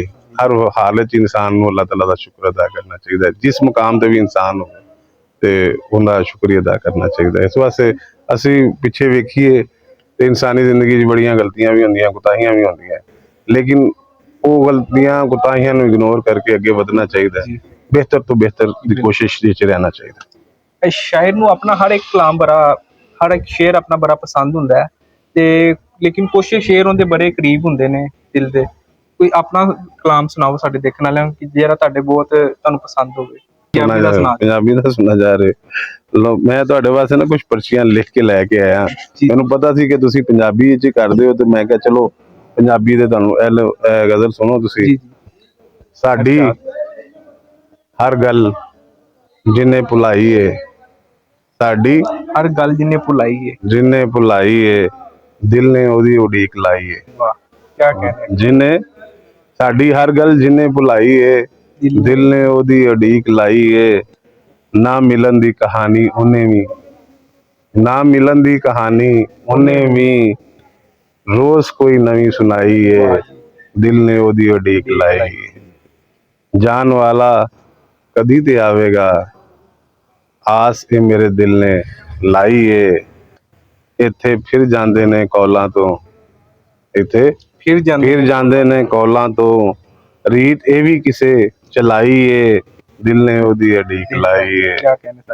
ਵਿੱਚ ਗਮਾਂ ਦੇ ਕਿਸੇ ਦੇ ਕੰਮ ਆਉਣਾ, ਵਿੱਚ ਗਮਾਂ ਦੇ ਕਿਸੇ ਦੇ ਕੰਮ ਆਉਣਾ, ਦਰਦਮੰਦਾਂ ਲਈ ਕਮਾਈ ਏ, ਦਿਲ ਨੇ ਉਹਦੀ ਉਡੀਕ ਲਾਈ ਏ। ਸ਼ੇਰ ਕਹਿੰਦਾ ਜੀ, ਜਿਵੇਂ ਚਾਵੇ ਉਹ ਨਾਲ ਵਸਦਾ ਰਹੇ, ਜਿਵੇਂ ਚਾਵੇ ਉਹ ਨਾਲ ਵਸਦਾ ਰਹੇ, ਇੰਜ ਮੁੱਕਦੀ ਸੀ ਗੱਲ ਮੁਕਾਈ ਏ, ਜਿਵੇਂ ਚਾਵੇ ਉਹ ਨਾਲ ਵਸਦਾ ਰਹੇ, ਇੰਜ ਮੁੱਕਦੀ ਸੀ ਗੱਲ ਮੁਕਾਈ ਏ, ਦਿਲ ਨੇ ਉਹਦੀ ਉਡੀਕ ਲਾਈ ਏ। ਵਾਹ ਜੀ ਵਾਹ, ਕਿਆ ਕਹਿਣਾ। ਸਾਨੂੰ ਤੇ ਦਿਲ ਦੇ ਜਾਨੀ ਨੇ ਸਾਜਿਦ, ਸਾਨੂੰ ਤੇ ਦਿਲ ਦੇ ਜਾਨੀ ਨੇ ਸਾਜਿਦ, ਖੱਬੀ ਮਾਰੀ ਸੱਜੀ ਵਿਖਾਈ ਏ, ਦਿਲ ਨੇ ਉਹਦੀ ਉਡੀਕ ਲਾਈ ਏ। ਕਿਆ ਕਹਿਣਾ ਜੀ, ਬਹੁਤ ਸ਼ੁਕਰੀਆ।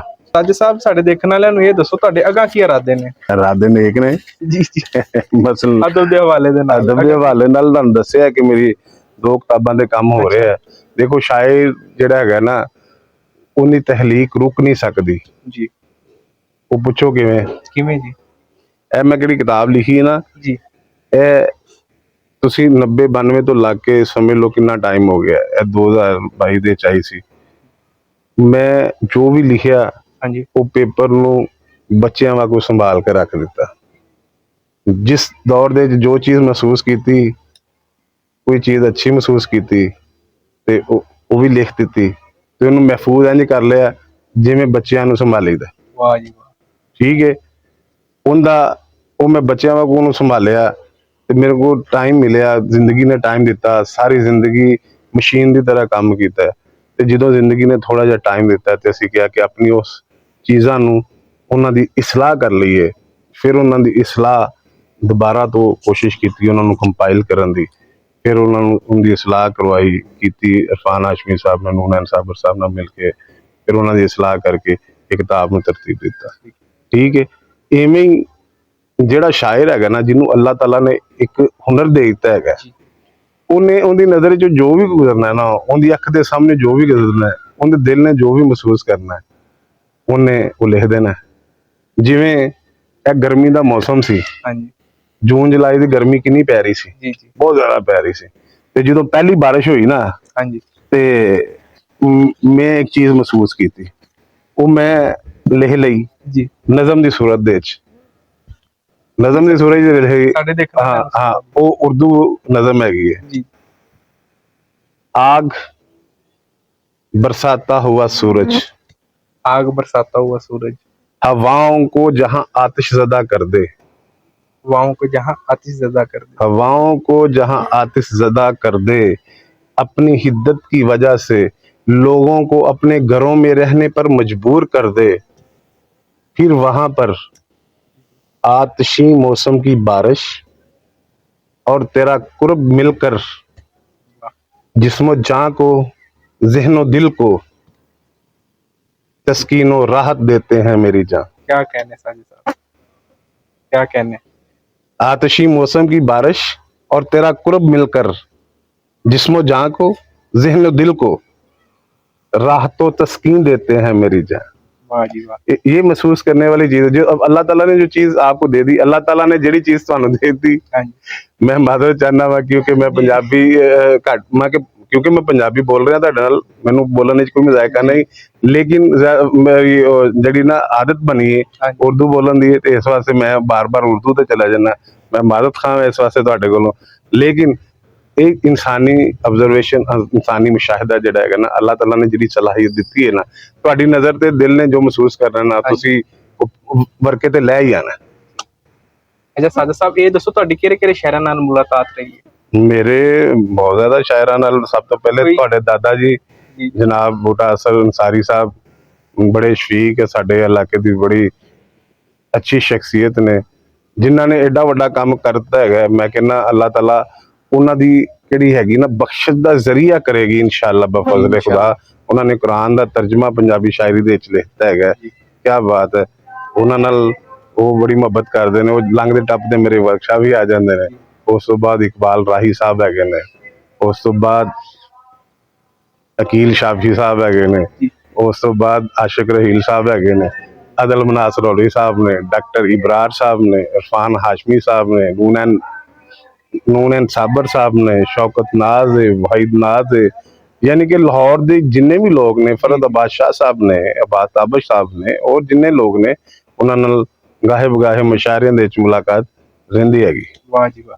ਸਾਜਿਦ ਸਾਹਿਬ, ਇਹ ਦੱਸੋ ਕਿ ਕਿਹੜਾ ਸ਼ਾਇਰ ਹੁੰਦਾ ਉਹਨੂੰ ਕਿਤਾਬਾਂ ਦਾ ਕਲੈਕਸ਼ਨ ਕਰਨ ਦਾ ਵੀ ਬੜਾ ਇੱਕ ਸ਼ੌਂਕ ਹੁੰਦਾ, ਉਹਨੂੰ ਕਿਤਾਬਾਂ ਦੀ ਨਾਲ ਬੜੀ ਲਗਾਓ ਤੇ ਮੁਹੱਬਤ ਹੁੰਦਾ ਹੈ। ਤੁਹਾਡੇ ਕੋਲ ਵੀ ਕੋਈ ਹੈ ਵੇ ਕਿਤਾਬਾਂ ਦਾ? ਜੀ ਬਿਲਕੁਲ ਕਲੈਕਸ਼ਨ ਹੈਗੀ ਹੈ। ਦੇਖੋ ਇੱਕ ਸ਼ਾਇਰ ਜਦੋਂ ਚਾਹੁੰਦਾ ਕਿ ਮੇਰੀ ਕਿਤਾਬ ਕੋਈ ਪੜ੍ਹੇ ਤੇ ਜ਼ਾਹਰੀ ਗੱਲ ਹੈ ਦੂਸਰੇ ਸ਼ਾਇਰ ਵੀ ਉਹਨਾਂ ਨੂੰ ਆਪਣਾ ਕਿਤਾਬਾਂ ਦਾ ਤੋਹਫਾ ਪੇਸ਼ ਕਰਦੇ ਨੇ। ਔਰ ਜਿੰਨਾ ਚਿਰ ਤੁਸੀਂ ਸਟੱਡੀ ਨਹੀਂ ਕਰਦੇ ਤੇ ਮੇਰਾ ਖਿਆਲ ਹੈ ਤੁਹਾਡੇ ਗੱਲਬਾਤ ਦੇ ਵਿੱਚ ਪੁਖਤਗੀ ਨਹੀਂ ਆ ਸਕਦੀ ਹੈਗੀ।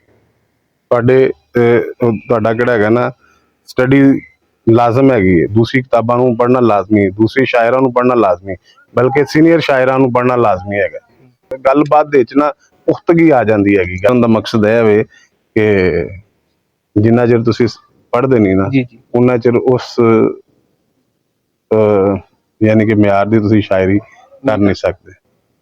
ਸਾਈ ਸਾਹਿਬ ਇਹ ਦੱਸੋ, ਇੱਕ ਚੀਜ਼ ਨੂੰ ਵੇਖਣ ਦੇ ਵਿੱਚ ਇੱਕ ਸ਼ਾਇਰ ਦੇ ਵਿੱਚ ਔਰ ਇੱਕ ਆਮ ਇਨਸਾਨ ਦੇ ਵਿੱਚ ਕੀ ਫਰਕ ਹੁੰਦਾ, ਉਹਦੇ ਤਸੱਵੁਰ ਕਰਨ ਦੇ ਵਿੱਚ? ਦੇਖੋ ਫਰਕ ਤੇ ਮਹਿਸੂਸਾਤ ਔਰ ਅਹਿਸਾਸਾਤ ਦਾ ਫਰਕ ਹੁੰਦਾ ਹੈ। ਜਿਸ ਤਰ੍ਹਾਂ ਸ਼ਾਇਰ ਮਹਿਸੂਸ ਕਰਦਾ ਹੈ ਜਾਂ ਕਿਸੇ ਚੀਜ਼ ਦਾ ਨੂੰ ਮਹਿਸੂਸ ਕਰਦਾ, ਉਵੇਂ ਆਮ ਇਨਸਾਨ ਉਸ ਤਰ੍ਹਾਂ ਕਿਸੇ ਵੀ ਚੀਜ਼ ਨੂੰ ਮਹਿਸੂਸ ਨਹੀਂ ਕਰ ਸਕਦਾ। ਅੱਲਾਹ ਤਾਲਾ ਨੇ ਇਹ ਇਸ ਥੋੜੀ ਜਿਹੀ ਸ਼ਾਇਰ ਦੇ ਵਿੱਚ ਜ਼ਿਆਦਾ ਪਾਈ ਹੁੰਦੀ ਹੈ। ਇਹ ਨਹੀਂ ਗੱਲ ਕਿ ਸ਼ਾਇਰ ਸਾਰੇ ਇਨਸਾਨਾਂ ਤੋਂ ਵੱਧ ਹੁੰਦਾ ਹੈ। ਜੀ ਜੀ। ਸਾਰੇ ਇਨਸਾਨਾਂ 'ਚ ਅੱਲਾਹ ਤਾਲਾ ਨੇ ਅਲੱਗ-ਅਲੱਗ ਕੁਆਲਿਟੀਜ਼ ਪਾਈਆਂ ਨੇ, ਖਸੂਸੀਅਤ ਪਾਈ ਹੁੰਦੀ। ਤੇ ਸ਼ਾਇਰ ਦੇ ਵਿੱਚ ਜਿਹੜੀ ਜ਼ਿਆਦਾ ਦੂਸਰੇ ਇਨਸਾਨਾਂ ਤੋਂ ਕੁਆਲਿਟੀ ਉਹ ਮਹਿਸੂਸ ਕਰਨ ਦੀ ਹਿੱਸਾ ਹੈਗੀ। ਸਭ ਇਹ ਦੱਸੋ ਕਿ ਤੁਸੀਂ ਕੋਈ ਸਫ਼ਰ ਸੁਫਰ ਵੀ ਕਰਦੇ ਰਹੇ ਹੋ? ਮੈਂ ਸਫ਼ਰ ਸਾਰੀ ਗੱਲ ਮੈਂ ਤੁਹਾਨੂੰ ਦੱਸਿਆ ਕਿ ਮੈਂ ਪਹਿਲੇ ਸਪੋਰਟਸਮੈਨ ਸਾਂ, ਸ਼ੂਟਿੰਗ ਸਾਰੀ ਮੈਂ ਕਿ ਉਹਦੇ 'ਚ ਜ਼ਿਆਦਾ ਖੁਸ਼ ਰਹਿੰਦਾ ਹੈਗਾ। ਮੈਂ ਵੈਸੇ ਵੀ ਨਾਰਦਰਨ ਏਰੀਆ ਜਾਂਦਾ ਰਹਿੰਦਾ। ਮੈਂ ਵੈਸੇ ਪਾਕਿਸਤਾਨ ਤੋਂ ਬਾਹਰ ਕਾਬਲ ਗਿਆ ਇੱਕ 2 ਦਫਾ 3 ਦਫਾ, ਉਹ ਵੀ ਮੈਂ ਆਪਣੇ ਕੰਮ ਦੇ ਸਿਲਸਿਲੇ 'ਚ। ਮੈਂ RO plant, mineral water plant ਲਾ ਕੇ ਦਿੰਦਾ ਤੇ ਉਹ ਸਿਲਸਿਲੇ 'ਚ ਗਿਆ। ਬਾਕੀ ਤੇ ਸੈਰ ਸਪਾਟੇ ਵਾਸਤੇ ਤੇ ਆਪਣੇ ਦੋਸਤਾਂ ਨਾਲ, ਮੈਟ੍ਰਿਕ ਦੇ ਕਲਾਸ ਵਾਲੇ ਸਟੂਡੈਂਟ ਨੇ ਉਹਨਾਂ ਨਾਲ ਜਾਈਦਾ, ਹੋਰ ਮੇਰੇ ਬੜੇ ਦੋਸਤ ਨੇ ਉਹਨਾਂ ਨਾਲ ਜਾਈਦਾ। ਮੈਂ ਵੈਸੇ ਵੀ 7-8 ਸਾਲ ਇਸਲਾਮਾਬਾਦ ਆਪਣੇ ਵੱਡੇ ਭਾਈ ਦੇ ਨਾਲ ਕੰਮ ਕਰਦਾ ਰਿਹਾ, ਤੇ ਉਹ ਫਿਰ ਇਹ ਦਿਲ ਰਹਿੰਦਾ ਹੈ ਕਿ ਹਰ ਵਕਤ ਜ਼ਿੰਦਗੀ ਨੂੰ ਭਰਪੂਰ ਜੀਆ ਜਾਏ। ਯਾਨੀ ਕਿ ਤੁਹਾਡਾ ਦਿਲ ਕਹਿੰਦਾ ਯਾਰਾਂ ਦੋਸਤਾਂ 'ਚ ਬੈਠਿਆ ਜਾਏ, ਕੋਈ ਅੱਛੀ ਗੁਫ਼ਤਗੂ ਹੋਵੇ, ਯਾਨੀ ਕਿ ਜਿਹੜੀ ਇਨਸਾਨੀ ਸੋਚ ਨੂੰ, ਜ਼ਿਹਨ ਨੂੰ ਰਿਲੈਕਸ ਕਰੇ। ਕਿਉਂਕਿ ਸ਼ੈਤਾਨੀ ਵਸਵਸੇ, ਬਦਗੁਮਾਨੀਆਂ ਤੇ ਇਨਸਾਨ ਨੂੰ ਇੰਝ ਘੇਰਾ ਪਾਈ ਰੱਖਦੀਆਂ ਤੇ ਇਨਸਾਨ ਨੂੰ ਨਾ ਮੈਂ ਕਿ ਸਹੀ ਤਰ੍ਹਾਂ ਜੀਣ ਦਿੰਦੀਆਂ ਹੀ ਨਹੀਂ। ਤੇ ਇਸੇ ਵਾਸਤੇ ਤੁਸੀਂ ਉਹ ਸ਼ੈਤਾਨੀ ਵਸਵਸਿਆਂ ਚੋਂ, ਬਦਗੁਮਾਨੀਆਂ ਚੋਂ ਨਿਕਲਣ ਵਾਸਤੇ ਬਿਹਤਰ ਤੋਂ ਬਿਹਤਰ ਦੋਸਤਾਂ ਦੀ ਕੰਪਨੀ ਔਰ ਬਿਹਤਰ ਤੋਂ ਬਿਹਤਰ ਚੀਜ਼ਾਂ ਕਰਨ ਦਾ ਮੈਂ ਕਿ ਉਹ ਕਰਨਾ ਚਾਹੀਦਾ ਸੱਦੇ ਬਾਪ, ਜਿੰਦੇ ਤੋਂ ਇਨਸਾਨ ਬੁਰੇ ਕੰਮਾਂ ਤੋਂ ਬਚਦਾ ਰਹੇ। ਮੈਂ ਆਪਣੇ ਬਲਕਿ ਮੈਂ ਜਾਣਦਾ, ਮੈਂ ਫਨੀ ਸ਼ਾਇਰੀ ਵੀ ਦੋਸਤਾਂ ਨਾਲ ਜਾ ਕੇ ਕਰਨਾ ਉਹਨਾਂ ਨਾਲ, ਲੇਕਿਨ ਮੈਂ ਉਹ ਸੁਣਾ ਨਹੀਂ ਸਕਦਾ। ਆਪਣਾ ਕੋਈ ਯਾਦਗਾਰ ਵਾਕਿਆ ਸੁਣਾ ਦਿਓ ਸਾਡੇ ਦੇਖਣ ਵਾਲਿਆਂ ਨੂੰ। ਕਿਸ ਟਾਈਪ ਦਾ ਵਾਕਿਆ ਸੁਣਨਾ ਚਾਹੁੰਦੇ ਹੋ? ਤੁਹਾਨੂੰ ਇੱਕ ਫਨੀ ਜਿਹਾ ਚਲੋ ਤੁਹਾਨੂੰ ਇਹ ਸੈਰ ਸਪਾਟੇ ਤੇ ਇੱਕ ਫਨੀ ਸੁਣਾ ਦਿੰਦਾ। ਅਸੀਂ ਨਾ ਕਲਾਮ ਨਰਾਨ ਪਿਛਲੇ ਦਿਨਾਂ 'ਚ ਗਏ ਦੋਸਤਾਂ ਦੇ ਨਾਲ, ਤੇ ਅਸੀਂ ਕਿਸੇ ਰੈਸਟੋਰੈਂਟ ਠਹਿਰੇ ਸਨ ਤੇ ਸਾਹਮਣੇ ਇੱਕ ਸ਼ੈਫ ਦਾ, ਫੀਮੇਲ ਸ਼ੈਫ ਦਾ ਹੋਟਲ ਸੀ। ਸਾਡੇ ਕੋਈ ਸਾਥੀ ਨਾ ਉਹ ਹੋਟਲ ਤੇ ਚਲੇ ਗਏ, ਉਹਨਾਂ ਚਾਹ ਪੀਤੀ ਤੇ ਉਹਨਾਂ ਨੂੰ ਚਾਹ ਅੱਛੀ ਲੱਗੀ। ਉਹਨਾਂ ਕਿਹਾ ਜੀ ਸੁਬਾਹ ਨਾਸ਼ਤਾ ਵੀ ਇੱਥੇ ਹੀ ਕਰਨਾ ਹੈਗਾ। ਠੀਕ ਹੈ, ਤੇ ਅਸੀਂ ਕਿਹਾ ਜੀ ਚਲੋ ਠੀਕ ਹੈ। ਨਾਸ਼ਤਾ ਕੀਤਾ ਉਹਨਾਂ ਕੋਲ, ਤੇ ਉਹਨਾਂ ਕਿਹਾ ਜੀ ਰਾਤ ਦਾ ਡਿਨਰ ਵੀ ਇਹਨਾਂ ਕੋਈ ਕਰਨਾ। ਠੀਕ ਹੈ, ਉਹਨਾਂ ਕਿਹਾ ਜੀ ਤੁਸੀਂ ਬੱਕਰੇ ਦਾ ਗੋਸ਼ਤ ਕਿਹੜਾ ਹੈਗਾ ਉਹ ਅਰੇਂਜ ਕਰ ਲੈਣਾ। ਉਹ ਕੀਤਾ ਸ਼ਾਰਟ ਕਿ ਉਹ ਨਾਸ਼ਤਾ ਜਿਹੜਾ 7,000 ਰੁਪਏ ਦਾ ਸੀ ਉਹਨੇ 15,000 'ਚ ਕਰਾਇਆ, ਜਿਹੜਾ ਡਿਨਰ ਸੀ ਉਹ 20,000 ਦਾ ਉਹਨੇ 35,000 'ਚ ਕਰਾਇਆ। ਉੱਥੇ ਫਿਰ ਮੈਂ ਇੱਕ ਯਾਨੀ ਕਿ ਕੁਛ ਮਜ਼ਾਹੀਆ ਸ਼ੇਰ ਲਿਖਦਾ, ਲੇਕਿन मैं 2 शेर सुनाऊंगा कि मुस्कुराहट दिखा के लूटा गया, मुस्कुराहट दिखा के लूटा गया, आमलेटन खिला के लूटा गया, खास नस्वानी हुसन ना था वो जो हमें दिखा के लूटा गया। ਸਾਜ ਸਾਹਿਬ ਇਹ ਦੱਸੋ ਕਿ ਮੁਹੱਬਤ ਤੇ ਯਕੀਨ ਰੱਖਦੇ ਹੋ? ਮੁਹੱਬਤ ਤੁਸੀਂ ਕਿਸੇ ਇੱਕ ਮਖਸੂਸ ਸ਼ਖਸ ਵਾਸਤੇ ਮੁਹੱਬਤ ਦਾ ਪੁੱਛ ਰਹੇ ਹੋ ਕਿ ਵੈਸੇ ਓਵਰਆਲ ਮੁਹੱਬਤ ਦਾ ਪੁੱਛ ਰਹੇ ਹੋ? ਮਖਸੂਸ ਸ਼ਖਸ ਦੇ ਬਾਰੇ ਸਾਰੀ ਗੱਲ ਹੈ। ਮੁਹੱਬਤ ਇੱਕ ਐਸੀ ਚੀਜ਼ ਹੈ ਕਿ ਹਰ ਇਨਸਾਨ ਜ਼ੀਰੋ ਇਹੀ ਚਾਹੁੰਦਾ ਹੈ ਕਿ ਹਰ ਉਹਦੇ ਜੀਵਨ ਸਾਥੀ ਜਿਹੜਾ ਨਾ ਉਹਦਾ ਮਨਪਸੰਦ ਹੀ ਹੋਵੇ। ਠੀਕ ਹੈ, ਵੈਸੇ ਓਵਰਆਲ ਤੁਸੀਂ ਚਾਹੁੰਦੇ ਹੋ ਤੇ ਮੁਹੱਬਤ ਹੀ ਜ਼ਿੰਦਗੀ ਹੈ, ਮੁਹੱਬਤ ਹੀ ਜ਼ਿੰਦਗੀ ਹੈ। ਓਵਰਆਲ ਜ਼ਿੰਦਗੀ ਦੇ ਵਿੱਚ ਹਰ ਚੀਜ਼ ਰੂਹ ਨਾਲ ਮੁਹੱਬਤ ਕਰਨੀ ਚਾਹੀਦੀ ਹੈ। ਮਤਲਬ ਕਿ ਹਰ ਇਨਸਾਨ ਨਾਲ ਮੁਹੱਬਤ ਕਰਨੀ ਚਾਹੀਦੀ। ਮੁਹੱਬਤ ਇਹ ਨਹੀਂ ਹੈਗਾ ਕਿ ਕਿਸੇ ਨੂੰ ਪਾ ਲੈਣਾ ਜਾਂ ਜਿਸਮ ਨੂੰ ਹਾਸਿਲ ਕਰ ਲੈਣਾ ਦਾ ਨਾਮ ਮੁਹੱਬਤ ਨਹੀਂ ਹੈਗਾ। ਕਿ ਫਰਜ਼ ਕਰੋ ਕਿ ਤੁਸੀਂ ਕਿਸੇ ਜਿਸ ਮਾਸ਼ਰੇ 'ਚ ਰਹਿੰਦੇ ਹੋ, ਕਿਸੇ ਨੂੰ ਤੁਹਾਡੀ ਜ਼ਰੂਰਤ ਹੈ ਔਰ ਬਰ ਵਕਤ ਤੁਸੀਂ ਉਹਦੇ ਕੰਮ ਆ ਜਾਂਦੇ ਹੋ, ਮਤਲਬ ਕਿ ਇਸ ਅਹਿਸਾਸ ਦਾ ਨਾਮ ਹੀ ਮੁਹੱਬਤ ਹੈ। ਠੀਕ ਹੈ ਨਾ, ਮੁਹੱਬਤ ਤੋਂ ਬਗੈਰ ਜ਼ਿੰਦਗੀ ਨਾਮੁਕੰਮਲ ਹੈਗੀ। ਮੁਹੱਬਤ ਹਰ ਇਨਸਾਨ ਦੇ ਨਾਲ ਮਤਲਬ ਕਿ ਅਹਿਸਾਸ ਦਾ ਰਿਸ਼ਤਾ ਹੈਗਾ ਕਿ ਤੁਹਾਡੇ ਦਿਲ ਹੈਗਾ, ਤੁਸੀਂ ਚਾਹੁੰਦੇ ਹੋ ਕਿ ਕਿਸੇ ਦੀ ਭਲਾਈ ਕਰਨਾ। ਅਗਰ ਤੁਹਾਡੇ ਦਿਲ ਵਿੱਚ ਮੁਹੱਬਤ ਦਾ ਜਜ਼ਬਾ ਹੈ ਤੇ ਭਲਾਈ ਕਰ ਸਕਦੇ ਹੋ, ਅਗਰ ਮੁਹੱਬਤ ਦਾ ਜਜ਼ਬਾ ਨਹੀਂ ਹੈਗਾ ਤੇ ਤੁਸੀਂ ਭਲਾਈ ਨਹੀਂ ਕਰ ਸਕਦੇ। ਇਸ ਵਾਸਤੇ ਮੁਹੱਬਤ ਜ਼ਿੰਦਗੀ ਹੈ। ਮੁਹੱਬਤ ਜ਼ਿੰਦਗੀ ਜੋ ਕੱਢ ਦੇ ਤੁਮ ਬਾਕੀ ਫੋਕ ਹੀ ਰਹਿ ਜਾਂਦਾ, ਹੋਰ ਕੁਛ ਵੀ ਨਹੀਂ। ਐਸਾ ਸਾਹਿਬ ਇਹ ਦੱਸੋ ਕਿਸੇ ਨਾਲ ਕੋਈ ਗਿਲਾ ਸ਼ਿਕਵਾ ਜ਼ਿੰਦਗੀ ਦੇ ਵਿੱਚ? ਗਿਲਾ ਸ਼ਿਕਵਾ ਬੜੇ ਜ਼ਿੰਦਗੀ 'ਚ ਇਨਸਾਨਾਂ ਨੂੰ ਹੁੰਦੇ ਨੇ, ਲੇਕਿਨ ਮੈਂ ਇੱਕ ਜਗ੍ਹਾ ਤੇ ਪੜ੍ਹਿਆ ਸੀ ਕਿ ਅਗਰ ਖੁਸ਼ ਰਹਿਣਾ ਚਾਹਤੇ ਹੋ तो अपनी जिंदगी से गिले शिकवे को निकाल दो। वाह जी वाह। तो फिर मैं कोशिश यही करना है, गिला शिकवा है भी होवे भी ते ਉਹ ਕੰਟਰੋਲ ਹੀ ਕਰ ਲਈਦਾ। ਠੀਕ ਹੈ। ਸਾਡੇ ਨਾਲ ਵੀ ਬੜੇ ਲੋਕਾਂ ਨੂੰ ਹੋਣੇ ਨੇ, ਸਾਨੂੰ ਵੀ ਹੋਣਗੇ, ਲੇਕਿਨ ਉਹ ਗਿਲਾ ਸ਼ਿਕਵਾ ਕਰਨ ਨਾਲ ਉਹ ਘੱਟ ਨਹੀਂ ਹੁੰਦਾ, ਲੜਾਈ ਘੱਟ ਨਹੀਂ ਹੁੰਦੀ, ਉਹ ਵੱਧਦੀ ਹੈਗੀ। ਸਾਜਦ ਸਾਹਿਬ, ਸਾਡੇ ਦੇਖਣ ਵਾਲਿਆਂ ਨੂੰ ਕੋਈ ਪੈਗਾਮ ਦੇ ਦਿਓ। ਪੈਗਾਮ ਇਹੀ ਹੈ ਕਿ ਸਭ ਤੋਂ ਪਹਿਲੇ ਤੇ ਇਹ ਬੱਚਾ ਜਿਹੜਾ ਹੈਗਾ ਮਨੀਬ ਅਸਰ ਅੰਸਾਰੀ, ਇਹਨੇ ਇਹ ਚੈਨਲ ਸ਼ੁਰੂ ਕੀਤਾ ਹੈ ਔਰ ਬੜੀਆਂ ਅੱਛੀਆਂ ਅੱਛੀਆਂ ਗੱਲਾਂ ਪੁੱਛਦਾ ਹੈਗਾ। ਯਾਨੀ ਕਿ ਇਨਸਾਨੀ ਜ਼ਿੰਦਗੀ ਦੇ ਵਿੱਚ ਜਿੰਦੇ ਤੇ ਅਮਲ ਕਰਕੇ ਇਨਸਾਨ ਨੂੰ ਫਾਇਦਾ ਵੀ ਹੋ ਸਕਦਾ ਹੈ ਔਰ ਖੁਸ਼ਹਾਲ ਵੀ ਹੋ ਸਕਦਾ ਹੈ, ਜ਼ਿੰਦਗੀ ਬਿਹਤਰ ਵੀ ਹੋ ਸਕਦੀ ਹੈ। ਇਹਦੇ ਚੈਨਲ ਨੂੰ ਸਬਸਕ੍ਰਾਈਬ ਵੀ ਕਰੋ। ਇਹ ਜਿਹੜਾ ਇੰਟਰਵਿਊ ਲੈ ਰਿਹਾ ਉਹ ਇੰਟਰਵਿਊ ਸੁਣੋ। ਇਹਨੇ ਮੇਰੇ ਤੋਂ ਪਹਿਲੇ ਆਪਣੇ ਦਾਦਾ ਜੀ ਦਾ ਇੰਟਰਵਿਊ ਕੀਤਾ ਹੈ, तो वो महान शख्सियत ने अगर दरगुजर की गुंजाइश रखनी चाहिए। जिमें कि मैं अगे तुहानू एक शेर सुनाया कि रंजिशें भूल कर पुरानी सब फिर से आंगन बसाने पड़ते हैं। इंसान ना को दुख तकलीफ किसी को हो ही जाता है तो उन्हें दरगुजर करना चाहिए, नज़रअंदाज करना चाहिए। जिंदगी नू अच्छा जीने वास्ते, अगे वधन वास्ते। अगर किसी की तकलीफ नू फड़ के बैठे रहो ना तुसी तकलीफ चो बाहर होना, ना उस शख्स ने तकलीफ चो बाहर होना। नज़रअंदाज कर दोगे तो वो भी उस तकलीफ चो बाहर हो जाएगा, तो तुसी भी बाहर हो जाओगे। इस वास्ते दर गुजर का जिहड़ा हैगा वो पल्ला फड़ के रखो, मसावाद का पल्ला फड़ के रखो। इंसानी जिंदगी यानी कि मुसावी रवैया अख्तियार करने की कोशिश करनी चाहिए इंसान। ਸਾਜਦ ਸਾਹਿਬ, ਆਖਰ ਤੇ ਆਪਣਾ ਕੋਈ ਇੱਕ ਹੋਰ ਕਲਾਮ। ਕਿੰਨੇ ਕੁ ਅੰਸਾਰੀ ਸਾਹਿਬ ਕਲਾਮ ਸੁਣਨੇ ਜੇ, ਤੇ ਹੁਣ ਮੇਰੇ ਕੋਲ ਪੰਜਾਬੀ ਕੋਈ ਨਹੀਂ ਰਹਿ ਗਿਆ, ਤੇ ਹੁਣ ਤੁਸੀਂ ਉਰਦੂ ਹੀ ਸੁਣੋ। ਉਹ ਮੈਂ ਤੁਹਾਡੇ ਵਾਸਤੇ ਲਿਖ ਕੇ ਲਿਆਇਆ ਕਿ 5 शेर ने। तेरी सूरत ने ये महफिल जमा डाली, तेरी सूरत ने ये महफिल जमा डाली, वरना किसने दिल जलों पर हवा डाली। तुझसे पूछी थी वजह बिछड़ने की बस, तुझसे पूछी थी वजह बिछड़ने की बस, दास्तां तूने गमों की सुना डाली, वरना किसने दिल जलों पर हवा डाली। याद में तेरी अभी मैं पढ़ा ही था, याद में तेरी अभी मैं पढ़ा ही था, सोचों ने तस्वीर तेरी बना डाली, वरना किसने दिल जलों पर हवा डाली। एक मुसाफत की थकन मिट गई यारो, एक मुसाफत की थकन मिट गई यारो, देख कर मुझको वो जब मुस्कुरा डाली, वरना किसने दिल जलों पर हवा डाली। शोख चंचल थे जवानी में हम साजिद, शोख चंचल थे जवानी में हम साजिद, वक्त ने सोचों की फिर की गमा डाली, तेरी सूरत ने ये महफिल जमा डाली, वरना किसने दिल जलों पर हवा डाली। जी नाज़रीन, ये सी साजिद हुसैन साजिद साहब, इन्हां दे नाल गल्लां कीतियां और इन्हां दे जिंदगी दे बारे जानिया। इंशाअल्लाह अगले पॉडकास्ट दे विच एक नवे मेहमान दे नाल हाजिर होवांगे। उदों तक सानू इजाजत दिओ। रब राखा। अल्लाह निगहबान। बहुत शुक्रिया जी।